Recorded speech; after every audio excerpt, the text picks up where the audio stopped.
Hello，大家好，我是慧慧。苹果不要直接吃了，今天给大家分享一个不一样的吃法。苹果加白醋，它的作用呢真的是太厉害了，对身体有很多的好处。如果不知道，那就太可惜了。下面我们来看一下怎么做的吧。首先把苹果放到盆里，先倒点清水把它们打湿，往苹果上面撒上一勺盐，用手给它搓洗一下。利用这个摩擦呢，把苹果表面的脏东西和农药残留都给它清洗下来。甚至有的苹果商家为了好卖，会在上面打蜡，然后用这个盐这样一搓洗呢，也会掉下来很多。这样吃起来会非常的干净卫生。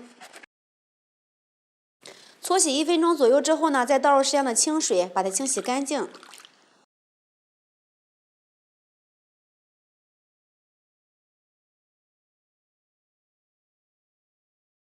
看一下，这样子就非常的干净了。洗干净之后，把苹果放到案板上，给它对半切开，再次对半切开。这个苹果核我们要去一下，不然的话会影响口感。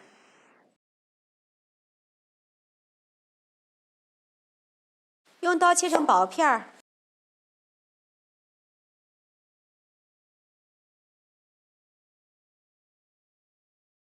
放入盘里备用。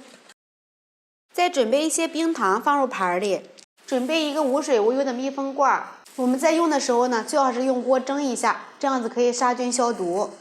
把切好的苹果片放入里面，放一层之后，再放入几块冰糖，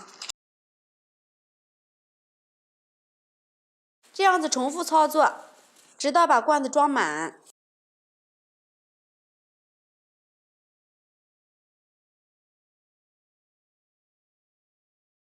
再准备一瓶白醋。在选白醋的时候呢，我们要选择酿造白醋，不要选择酿制白醋。一般来说，酿制白醋是人工堆购的，所以说建议大家不要买。把白醋倒入罐子里面，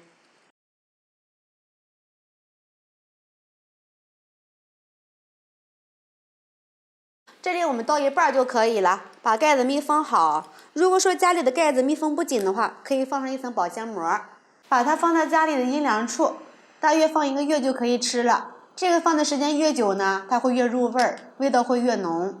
当我们发现罐子里有明显的变化，而且有密集的小泡泡，说明我们的苹果醋就发酵好了。这样腌制出来的苹果醋真材实料，而且呢没有任何的添加剂，比超市买的还要好喝。这里呢还要跟大家说一下，我们腌制好的白醋不能直接喝，那样是会很酸的。我们每次喝的时候就取一点苹果，取2-3勺的苹果醋，再倒入适量的凉白开，搅拌一下就可以喝了。这样做的苹果醋酸酸甜甜的，非常的开胃，而且还带有苹果的清香，非常的好喝又好闻。苹果醋中含有大量的维生素和抗氧化剂，可以清除体内的自由基，防止黑色素的形成，促进新陈代谢，排出体内的毒素，而且还可以延缓衰老，提高免疫力，保护肝脏。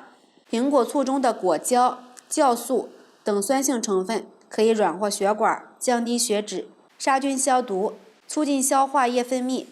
而且自己做的呢，非常的干净又卫生，比外面买的还要好喝。喜欢的朋友们就赶紧试一下吧。喜欢慧慧的视频，请点击关注转发，拜拜。